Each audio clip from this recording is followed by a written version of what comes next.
মুসলমান মাত্রই প্রত্যেকের জন্য কোরআন সুন্নাহর ইলম প্রয়োজন পরিমাণ মৌলিকভাবে ফরজ। অর্থাৎ যেটুকু জ্ঞান হলে একজন মুসলমান মুসলমানের পরিচয়ে বাঁচতে পারে, থাকতে পারে, চলতে পারে, এতটুকু প্রয়োজন পরিমাণ ইলম অর্জন করা, জ্ঞান অর্জন করা নারী পুরুষ প্রত্যেক মুসলমানের উপরে ফরজ, ফরজে আইন, বাধ্যতামূলক। আপনি ছোটবেলায় পড়ছেন না না পড়ছেন এটা দেখার বিষয়, যে যখন এটা শুনছেন বুঝছেন তখন থেকেই তার উদ্যোগ নেওয়া ফরজ।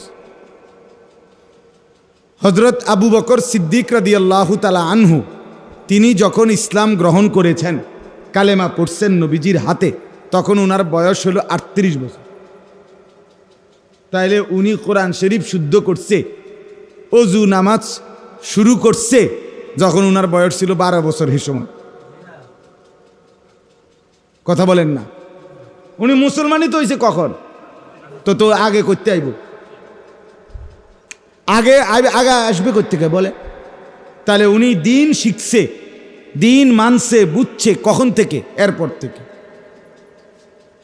নবীজি সাল্লাল্লাহু আলাইহি সাল্লামের চাচা আব্বাস রাদিয়াল্লাহু তাআলা আনহু, আপন চাচা, উনি নবী সাল্লাল্লাহু আলাইহি ওয়াসাল্লামের হাতে কালেমা পড়ছেন মক্কা বিজয়ের আগে। তো নবীজি মক্কায় ইসলাম প্রচার করছে 13 বছর। কয় বছর? তাহলে নবীজির ইসলামের দাওয়াত শুরু হয়েছে 40 বছর বয়সে। তাহলে 40 আর মক্কার 13 কত হইল? 53। আর মক্কা বিজয় করছে নবীজি 8ম হিজরিতে, মানে মদিনায় যাওয়ার 8 বছরের মাথায়। তাইলে 53 আর 8 কত? 61 না, হ্যাঁ 61 বছর। এর আগে দিয়া নবীজির চাচা আব্বাস কালেমা পড়ছে। তাহলে মনে করেন নবীজির বয়স যখন 60, কথা বোঝেন নাই, তখন উনার চাচা, উনি এই চাচা কালেমা পড়ছে নবীজির হাতে। তাহলে এখন চাচার বয়স কত? 42। বুঝছেন না কথা? ভাতিজার বয়স যদি কি হয় 60 হয়, তো চাচার বয়স কি 42? তা আপনি একারে 70 ধরেন না, উনি কাছাকাছি চাচা, ছোট চাচা উনি, তো আপনি একারে কাছে ধরেন না, 70 ধরেন না, 65 ধরেন না, আরে সামান্য ধরেন না, কথার কথায় এত নিচে যাইত না তো। তাইলে উনি কালেমা শিখলো, ইমান আনার পরে দিন শিখলো কখন? 30 বছর বয়সে। কখন? এরপরে 65-র পরে, 70-এর পরে। তা আপনি যে কন আমার আর বয়স নাই, হুজুর কন তো বালায় বুঝি দো, আমরা লাগেই তো কন, কিন্তু আর তো হেই বয়স নাই। এমনি কিন্তু ফান খাইতে মাগার বিরাম নাই। চা খাইতে কইলে ফান খাবিননি, যেটা মালটা খাবিননি, আপেল খাবিননি, দ কিরমুয়ার তুমি যখন জোরাজোরি করতে আসো না খাইয়া কি আর উপায় আছে? মাশাআল্লাহ, হেমনি ঠিক আছে। হ্যাঁ, সিহন আলাপের বেলায়, লম্বা লম্বা গপ মারনের বেলায়, হ্যাঁ তাই না, কিন্তু 1 নম্বরে ওটা। হ্যাঁ, সাদওয়ানে যখন গপ মারে তখন আমেরিকা ইউরোপ সব ফেল ওটার বুদ্ধির কাছে। অথচ কোরআন সুন্নাহর কথা বললে, অজু নামাজের কথা বললে, সূরা কেরাত ঠিক করার কথা বলে না হুজুর বয়স নাই, বয়স নাই। তো তখন আপনি বয়স নাই, বাচ্চা রয়েছেন, আপনি আসেন, আপনি মরবেন না, আপনি মরেন না কেন? তাইলে এটা কোনো কথা না, ঠিক আছে না? মানে আমার বলার উদ্দেশ্য হলো 90 বছর না, আপনার বয়স যদি 900 বছরও হয়, তখনও আপনার দিন শোনা, দিন শেখা, কোরআন সুন্নাহর জ্ঞান অর্জন করা প্রয়োজন পরিমাণ ফরজ। মাদ্রাসায় ভর্তি হইতে বলি নাই, দিন শিখতে বলছি। আপনার প্রয়োজন যতটুকু, অতটুকু পরিমাণ দ্বীনি ইলম অর্জন করা পুরুষের জন্য ফরজ, নারীর জন্য ফরজ, জওয়ানের জন্য ফরজ, বুড়ার জন্য কি? যিনি বুঝছেন যেদিন শুরু করবেন সেদিনই শুরু করবেন, গাফলতি করার সুযোগ নাই। বাপ কোন রকমে আল্লাহ আল্লাহ কইরা ওনার শেষ বয়স মরলেই হইল না রে বাপ, না চাচা, কোনো রকমে মূল্য হইল না। আল্লাহ নিষেধ করছে বান্দা, কোনো রকমে মইরো না, বরং কষ্ট করে চেষ্টা করো কোনো রকমে আরো কয়দিন বাঁচতে পারো কিনা। যদি বাঁচতে পারো কোনো রকমেও, তো আরো কোগা ভাত তরকারি খাইতে পারিবা। কিন্তু কোনো রকমে কবরে গেলে ফিরা একটাও মাটিতে ফুটতো না। আল্লাহ নিষেধ করছে, ওয়ালা তামুতুন্না ইল্লা ওয়া আনতুম মুসলিমুন। রব্বুল আলামিন বলেন, আমার ইমানদার বান্দা, ইয়া আইয়ুহাল্লাযীনা আমানুত্তাকুল্লাহা হাক্কা তুকাতিহ, হে ইমানদার মুমিন বান্দা আমার, আমি আল্লাহকে ভয় করো পরিপূর্ণ হক আদায় করে, কোনো রকম না। হক একবার যেদূর আমি চাইছি ওদূর হক আদায় করে। ওয়ালা তামুতুন্না ইল্লা ওয়া আনতুম মুসলিমুন। এরপর পরে আল্লাহ বলেন, হে ইমানদার মুমিন বান্দা, পূর্ণ মুসলিম না হয়ে, পূর্ণ অনুগত না হয়ে তুমি বান্দা মৃত্যুবরণ করো না। তাহলে আপনার মৃত্যু কি আপনি থামাইতে পারবেন? কারো মৃত্যু কি কেউ ঠেকাইতে পারবে? এক সেকেন্ড দেরি করার সুযোগ কি আছে? নাই। তাইলে আল্লাহ বলেন, মৃত্যু কখন তুমি জানো না, মৃত্যু তুমি থামাইতে পারবা না। অতএব তোমাকে আল্লাহর দ্বীন শেখা, পূর্ণ মুসলমান হওয়া, কোরআন সুন্নাহ পূর্ণ জানা বুঝা তোমার প্রয়োজন। যেদ্দুর এদ্দুর শিখে নেওয়া এখনই ফরজ, আজই ফরজ, আজই জরুরি। আমি বাঁচবো কতক্ষণ আমি জানি না, কাজে আমাকে উদ্যোগ নিতে হবে এখন, এখনই। এই আপনারা যে কয়জন মুরব্বী ছেলে জোয়ান বসছেন, আপনারা বুঝলেই চলবে, বেশি মানুষের দরকার নাই মনে করেন। কম হোক বেশি হোক এটা মূল কথা না।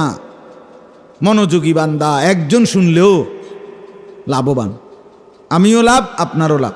আমি বললে আমার লাভ, আপনি শুনলে আপনার লাভ। লাভ আছে কিনা বলেন না? লাভ। এজন্য দয়া করে আমি এই প্রথম কথাটা বললাম, দ্বীন শেখা, কোরআন সুন্নাহ প্রয়োজন পরিমাণ। আমার বাপ, এটা বাংলা অঙ্ক ইংরেজি শেখার মতো না, বরং এটা হলো বাংলা অঙ্ক ইংরেজি দুনিয়ার এই পড়ালেখা যদি কেউ নাও পড়ে তারপরও দুনিয়া চলা যাবে, যাবে না? মূর্খ মানুষ যারা, তাদের ভাত মাছ চাল ডাল বাড়ি দালান বিল্ডিং, বিবাহ, বউ বাচ্চা স্ত্রী সন্তান ছেলে মেয়ে, এগুলো হচ্ছে না, খাইতেছে না, তারা ঘুমাচ্ছে না।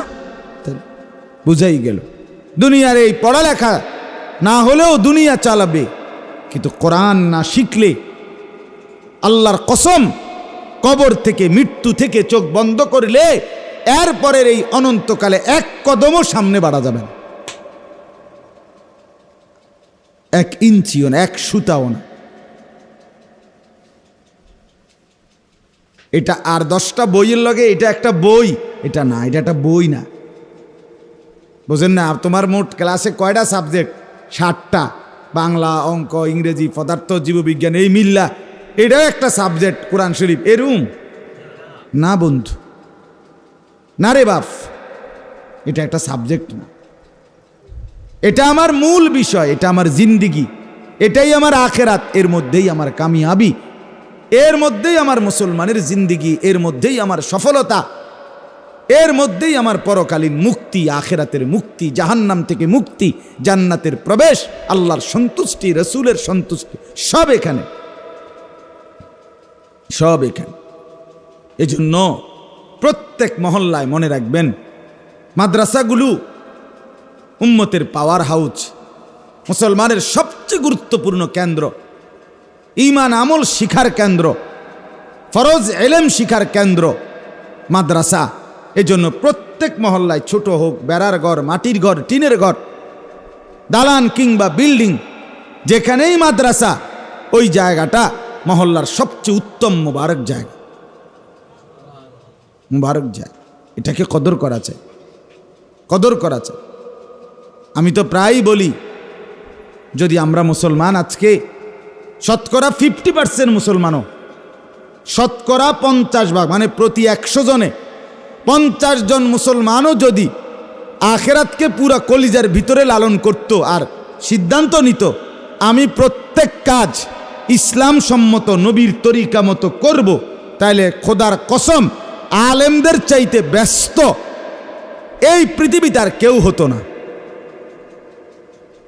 শুধু 50% মানুষও যদি দিন মানার সিদ্ধান্ত নিত, তাহলে সারাক্ষণ ওলামায়ে কেরাম, মাদ্রাসা, মসজিদ ওনাদের কাছে আসতে হইতো।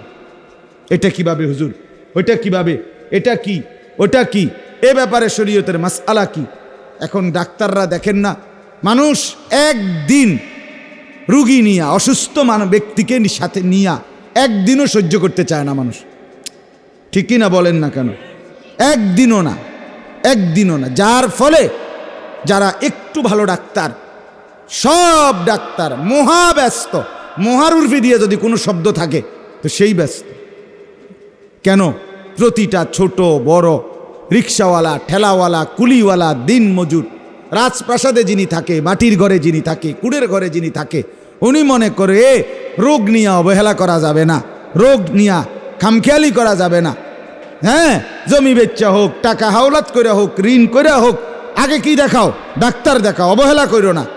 এই যে মানসিকতার কারণে ডাক্তারদের কাছে সিরিয়াল আর সিরিয়াল, সিরিয়াল আর সিরিয়াল। তো আমি তাদেরকে যাইতে নিষেধ করিনি, এটা তো আমাদের প্রয়োজন। কিন্তু আজকে যদি আমরা বুঝতাম আমার কবরে বাঁচতে হবে, আমার জাহান্নাম থেকে বাঁচতে হবে, জান্নাতে যেতে হবে, আমার পরকাল সুন্দর করতে হবে, তাইলে নিশ্চিত ওলামায়ে কেরামের কাছে আমাদের আসা যাওয়া, জিজ্ঞাসা, কোরআন সুন্নাহ শিখা, এই মানসিকতা 1000 গুণ বেড়ে যেত।